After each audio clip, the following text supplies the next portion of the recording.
नमस्कार साथियों, जय हिंद साथियों। आप जुड़ चुके हो SBS क्लासेज के साथ और मैं हूं जयवीर गढ़वाल। आशा करता हूं आप सभी स्वस्थ होंगे। तो आज माउट भी हो चुकी है, सर्दी से बचने के लिए अपने उपाय करते रहिए। चलिए आज हम बात कर लेते हैं राजस्थान आयुर्वेद विभाग सीधी भर्ती। राजस्थान आयुर्वेद विभाग सीधी भर्ती 2025 बिना परीक्षा ये भर्ती होने जा रही है और परमानेंट भर्ती मतलब परमानेंट है, संविदा पर आधारित नहीं है। इसके लिए नोटिफिकेशन भी जारी कर दिया गया है और इसके लिए पद 740 हैं।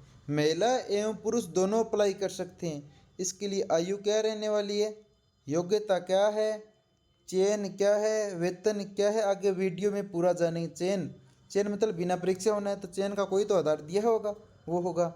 और अगर अनुभव प्रमाण पत्र की आवश्यकता होगी तो कौन सा अनुभव प्रमाण पत्र होगा, ये सभी बात हम आगे वीडियो में जान लेते हैं। उससे पहले बात, अगर हमारी पीछे के सभी वीडियो अच्छे लगे और ये भी वीडियो अच्छा लग रहा हो तो हमारे चैनल को सब्सक्राइब कीजिए, लाइक कीजिए और शेयर ज़रूर कीजिए।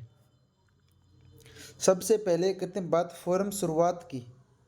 यानी फॉर्म शुरुआत 16 दिसंबर 2024 से फॉर्म स्टार्ट हो चुके हैं और इसकी अंतिम दिनांक है 15 जनवरी 2025। यानी 15 जनवरी 2025 तक भरे जाएंगे और इस 16 तारीख यानी 16 दिसंबर से स्टार्ट हो गए हैं फॉर्म।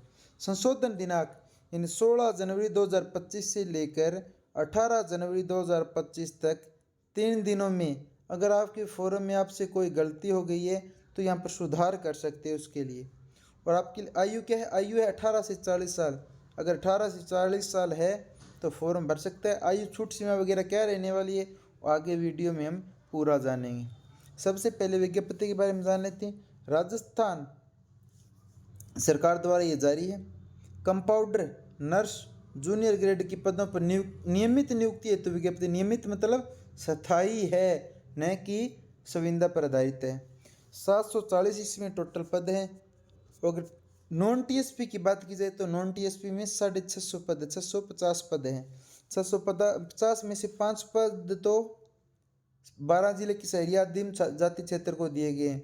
645 पद है वो जनरल के लिए हैं, एससी के लिए हैं, एसटी के लिए हैं, ओबीसी के लिए हैं, एमबीसी के लिए हैं, ईडब्ल्यूएस के लिए हैं, विशेष योग्यजनों के लिए है, कर्मचारियों के लिए है और उत्कृष्ट खिलाड़ियों के लिए भी पद हैं। पदों को अलग अलग विभाजित कर दिया गया जो आपके सामने स्क्रीन पर दिखाई दे रहा है। आप अपने खुद से संबंधित पदों को पूरे विस्तार से यहाँ पर देख सकते हैं। इसी प्रकार टीएसपी में भी 90 पदों में आवंटित कर दिए। ये भी पद जनरल में, एससी में और एसटी में, विशेष योग्यजनों के लिए, विभाग के कर्मचारियों के लिए, उत्कृष्ट खिलाड़ियों के लिए भी आवंटित कर दिए, अलग अलग बांट दिए गए हैं। जिसको अपने खुद से संबंधित है वो देख सकते हैं। यहाँ पर नोट लगाकर एक चीज़ लिखी हुई है भी कि टीएसपी क्षेत्र के पदों के विरुद्ध केवल राजस्थान राज्य के टीएसपी क्षेत्र के अभ्यर्थी ऑनलाइन आवेदन करें। कह रहा है कि अगर आप टीएसपी क्षेत्र के लिए आवेदन करें तो आप टीएसपी क्षेत्र से संबंधित होने चाहिए और वो भी राजस्थान की टीएसपी क्षेत्र से संबंधित वो ही कर सकते हैं। नॉन टीएसपी वाले भी नहीं कर सकते हैं। नॉन टीएसपी क्षेत्र के अभ्यर्थी यदि टीएसपी क्षेत्र के पदों के लिए आवेदन करते हैं तो वे अपात्र होंगे। अपात्र तो होंगे, लेकिन पात्र कब होंगे वो हम जान लेते हैं। ये कह रहा है जैसे 90 सीट है यहाँ पर, अगर टीएसपी क्षेत्र द्वारा 80 सीट भरी जाती है, 10 सीट खाली रह जाती है तो उस 10 सीट के लिए नॉन टीएसपी वाले आवेदन कर सकते हैं तो उसे मान्य माना जाएगा। 3 नंबर में कह रहा है कि टीएसपी क्षेत्र के आवेदन करने वाले अभ्यर्थियों को टीएसपी क्षेत्र में निवास होने का प्रमाण पत्र आवश्यक है। अगर इन टीएसपी क्षेत्र का आवेदन कर रहे हो, सीट खाली रहने से पहले की बात करें तो आपके पास वहाँ का निवास प्रमाण पत्र होना चाहिए। उपयुक्त पदों को नियमानुसार घटाया बढ़ाया भी जा सकता है। आगे जान लेते हैं पंजीयन शुल्क यानी फॉर्म फीस क्या रहने वाली है। सामान्य के लिए 600 रुपये रहने वाली है। आरक्षित वर्ग के अभ्यर्थियों के लिए 400। आरक्षित वर्ग में कौन से आ जाते हैं? आरक्षित वर्ग में ओबीसी आ जाता है, एससी आ जाता है, एसटी आ जाता है, एमबीएस आ जाता है और ईडब्ल्यूएस आ जाता है। इनके लिए 400 रुपये रहने वाले। दिव्यांगजनों के लिए भी 400 रुपये रहने वाले। ये फॉर्म एसएसओ आईडी से भरा जाएगा। यहाँ पर लिखा हुआ है एसएसओ आईडी से भरा जाएगा। अगर एसएसओ आईडी पर आपका ओटीआर हुआ है तो फिलहाल आपके लिए कोई भी शुल्क नहीं लिया जाएगा, तो फिर आपका निःशुल्क हो। आपको सीएससी सेंटर वाला या ई मित्र वाला आपसे फॉर्म फीस ज़रूर लेगा। बाकी आपका कोई भी राज्य सरकार द्वारा कोई भी आपसे फीस नहीं ली जाएगी। आगे जान लेते हैं इसके बारे में और कुछ भी। इन बात आती है शैक्षणिक योग्यता की। शैक्षणिक योग्यता में कह रहा है भारत में विधि द्वारा स्थापित विश्वविद्यालय में आयुर्वेद नर्सिंग में 3 वर्षीय डिप्लोमा यानी 3 साल का जो डिप्लोमा होता है नर्सिंग का वो आपके पास होना चाहिए, या 4 वर्षीय बीएससी आयुर्वेद नर्सिंग या बीएससी 4 साल की हो उसमें आपने नर्सिंग में की हो तो इस साथ में इंटर्नशिप होनी चाहिए, यानी साथ में इंटर्नशिप भी होनी चाहिए। प्रावधानों के अनुसार अंतिम दिनांक तक रजिस्टर कराया जाना अनिवार्य है, इंटर्नशिप की और उसका रजिस्टर हुआ भी होना चाहिए, वही अभ्यर्थी पद के लिए आवेदन के लिए पात्र होगा। यानी उनके पास कह रहा जिस दिनांक तक फॉर्म भरे जा रहे हैं उस दिनांक तक आपके पास 3 वर्षीय डिप्लोमा या 4 वर्षीय बीएससी आयुर्वेद नर्सिंग में हुई हो, साथ में इंटर्नशिप और उसका रजिस्टर हुआ हो तो ही आप आवेदन के लिए पात्र हो। ये शैक्षणिक अर्हता से संबंधित प्रावधान में स्पष्ट लिखा है, देख लीजिए। उक्त पद की अपेक्षित शैक्षणिक अर्हता आवेदन के अंतिम दिनांक तक अर्जित योग्यताधारी अभ्यर्थी आवेदन करने के लिए पात्र होगा।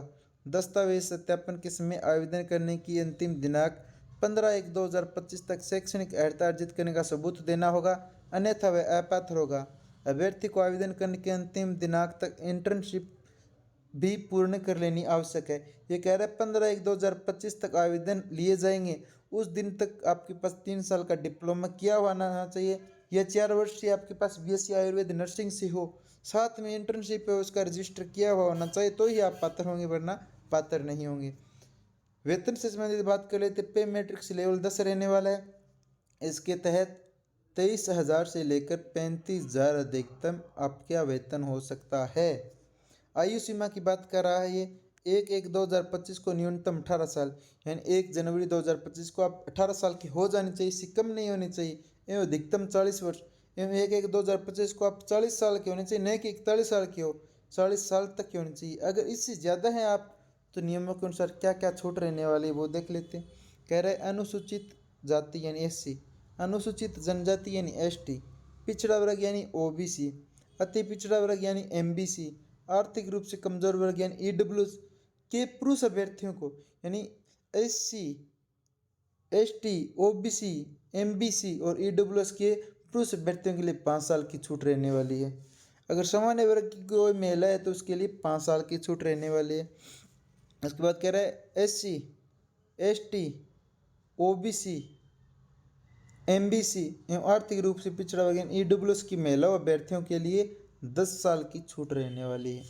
अगर कोई विधवा है या परित्यक्त यानी तलाकशुदा है तो उस महिला के लिए कोई भी आयु सीमा नहीं है। इसके लिए अलावा कर्मचारियों वगैरह के लिए छूट होती है इसमें आयु की, वो आप विज्ञप्ति में स्पष्ट देख सकते हैं। उसके बाद कह रहा है चयन का आधार, ये सबसे महत्वपूर्ण चीज़ है इसमें, चयन का आधार यानी चयन का आधार किस आधार से किया जाएगा। ये कह रहा है इन विज्ञापित पदों के लिए राज्य सरकार, मुख्यमंत्री बीपीएल, जीवन रक्षा कोष, राष्ट्रीय स्वास्थ्य मिशन, डॉक्टर सर्वपल्ली राधाकृष्णन आयुर्वेद विश्वविद्यालय जोधपुर या सरकार राजस्थान सरकार द्वारा संचालित कोई भी आयुष परियोजना के अंतर्गत विज्ञापित पद के समान कार्य प्रकार करने की अवधि के आधार पर अनुभव प्राप्त अभ्यर्थियों को प्रत्येक वर्ष के अनुभव पर 10% बोनस अंक एवं अधिकतम 30% बोनस अंक दे होगा। एक वर्ष से कम अवधि के लिए कोई भी बोनस अंक दे नहीं होगा। यहाँ पर यह क्या कहना चाह रहा है, चलो साथियों हम आपको पूरे विस्तार से बता देते हैं। ये कहना चाह रहा है अगर आपके पास 1 साल का अनुभव है तो आपको बोनस का 10 नंबर मिलेगा। अगर आपके पास 2 साल का अनुभव है तो बोनस का 20 नंबर मिलेगा। अगर आपके पास 3 साल का अनुभव है तो बोनस का 30 नंबर मिलेगा। अगर आपके पास 5 साल का बोनस है तो भी आपको 30 ही नंबर बोनस के मिलेंगे, नहीं अधिकतम 30 ही अंक मिलेंगे। अगर आपके पास यानी 11 महीने 29 दिन का अगर है आपके पास तो भी आपको कोई भी बोनस अंक नहीं मिलेगा, यानी 365 दिन आपके पास पूर्ण होने चाहिए। अगर आप कह दो मेरे पास 1.5 साल का अनुभव है तो 1 साल का मान्य नहीं होगा। अगर आपके पास 2.5 साल का है तो 2 साल का ही मान्य होगा, और 3 से ऊपर कितने भी हो केवल अधिकतम 30 नंबर ही मान्य होंगे। इसके अलावा आगे क्या कहना चाह रहे हैं देख लीजिए भी। ये कह रहा है राज्य सरकार, मुख्यमंत्री बीपीएल, जीवन रक्षा कोष, राष्ट्रीय स्वास्थ्य मिशन, डॉक्टर सर्वपल्ली राधाकृष्णन राजस्थान आयुर्वेद विश्वविद्यालय जोधपुर या राजस्थान सरकार द्वारा राज्य में संचालित कोई भी आयुष परियोजना के तहत कार्य अनुभव की अवधि के आधार पर अधिकतम 30% वेटेज बोनस अंक दिए जाएंगे। ये कह रहा है अगर 100 नंबर मान के आपका आधार 100 नंबर का आधार मान कर आपका चयन किया जाएगा तो उसमें अनुभव के केवल 30 नंबर तक ही जुड़े जाएंगे। बाकी 70 नंबर है वो आपकी डिग्री के आधार पर जोड़े जाएंगे। प्रत्येक एक वर्ष के अनुभव पर 10% बोनस अंक एवं अधिक अवधि के कार्य अनुभव के लिए अधिकतम 30% बोनस अंक ही दिए जाएंगे। यानी 365 दिवस पूर्ण होने पर ही एक वर्ष माना जाएगा एवं 70% वेटेज अभ्यर्थियों द्वारा उक्त नियमों के संलग्न अनुसूची में वर्णित अर्हता परीक्षा में अभ्यर्थी द्वारा प्राप्त अंकों के प्रतिशत के औसत प्रतिशत को दिया जाएगा। वो कैसे दिया जाएगा यानी 70% मानकर वो अब पढ़ लेते हैं। यहाँ पर कह रहा सीधी भर्ती हेतु वरीयता सूची तैयार करने पर 70% वेटेज अभ्यर्थियों द्वारा राजस्थान आयुर्वेद यूनानी होम्योपैथिक एवं प्राकृतिक चिकित्सा अधीनस्थ सेवा नियम 1966 एवं युक्त नियमों की संलग्न सूची में वर्णित अर्हता परीक्षा में अभ्यर्थी द्वारा प्राप्त अंकों के प्रतिशत का औसत प्रतिशत दिया जाएगा। अर्थात यह उदाहरण दे रहे हैं यहाँ पर यथार्थ यदि किसी अभ्यर्थी अपनी अर्हता परीक्षा में 80% अंक प्राप्त किए गए हैं एवं उसे 3 वर्ष का पूर्ण बोनस अंकों का लाभ दिया जाना है तो उसका प्रतिशत 80 × 70/100 यानी 30 + 30 यानी 86 होगा। ये क्या कहना चाह रहे हैं यहाँ पर उदाहरण देकर चलो हम वो बात समझ लेते हैं। ये कह रहे मान लो आपके डिग्री में यानी 3 साल या 4 साल वाली बीएससी में 80 नंबर बन रहे हैं तो उसका 70% ही मानेगा। 7 8 56 ये हो जाएंगे 56 नंबर ये हो जाएंगे। अगर आपके पास 1 साल का अनुभव है तो 10 जोड़कर 66 नंबर हो जाएंगे। अगर आपके पास 2 साल का अनुभव है तो 20 नंबर जोड़ के 76 हो जाएंगे। अगर आपके पास 3 साल का अनुभव है तो 30 जोड़कर 86 नंबर तो यानी आपके फिर नंबर कितने आ जाएंगे 86 नंबर आ जाएंगे। इसी प्रकार कह रहे हैं मान लो आपके 90 नंबर हैं डिग्री में तो उसका 60% हो जाएगा भाग 100 सॉरी 70% हो जाएगा 9 7 63 नंबर ये हो जाएगा। अगर 3 साल तक का अनुभव है 3 साल का तो 30 नंबर जुड़ जाएंगे तो यानी आपके कितने हो जाएंगे 93% अंक हो जाएंगे। इसी प्रकार से आपके नंबर जुड़ेंगे। अगर आपके पास मान लो आपकी डिग्री में 60% आए हैं तो उसका 70% जोड़ा जाएगा 7 से 42 नंबर ये हो जाएंगे आपके। अगर आपके पास अनुभव है तो उसका जोड़ा जाएगा वरना आपके 42 ही नंबर मान्य होंगे। आगे क्या कह रहा है ये भी देख लेते हैं। विभाग द्वारा जारी निर्देशों के तहत निर्धारित प्रपत्र में सक्षम अधिकारी द्वारा जारी अनुभव प्रमाण पत्र ही मान्य होगा। यानी अनुभव चाहिए तो अनुभव का आगे आपको अनुभव प्रमाण पत्र का प्रारूप दिया होगा वो ही फॉर्मेट भरा जाएगा तो ही मान्य होगा। यही आपको डॉक्यूमेंट चाहिए चयन के समय यानी शैक्षणिक योग्यता आपके पास क्या है। अगर व्यावसायिक योग्यता तो उसके भी डॉक्यूमेंट अन्य क्या क्या योग्यता है तो उसके भी लगाए। अनुभव प्रमाण पत्र भी आपको लगाना पड़ेगा। समस्त दस्तावेजों का सत्यापन होगा। पुलिस सत्यापन भी आप पुलिस वेरिफिकेशन भी लगाना पड़ेगा। चरित्र प्रमाण पत्र स्वास्थ्य प्रमाण पत्र ये आपको प्रस्तुत करने पड़ेंगे और फिर आपकी मेरिट सूची में नहीं तो आपका नाम आएगा। ये आपको दिया हुआ फॉर्मेट है। इस प्रकार के फॉर्मेट में ही आपको अनुभव प्रमाण पत्र बनवाना है। और यहाँ पर दिया है यहाँ पर जहाँ से अनुभव प्रमाण पत्र बनवाओगे वहाँ पर एक स्टाम्प लगाए मोहर लगाई जाएगी। स्टाम्प कहते हैं मोहर को। मोहर लगाकर ही आपको जारी किया जाएगा वो ही मान्य होगा। तो आशा करता हूँ साथियों आपको जानकारी पूरी समझ में आ गई होगी। समझ में आ गई है तो हमारे चैनल को सब्सक्राइब कीजिए, अपने दोस्तों के साथ शेयर ज़रूर कीजिए व लाइक भी कीजिए। धन्यवाद साथियों।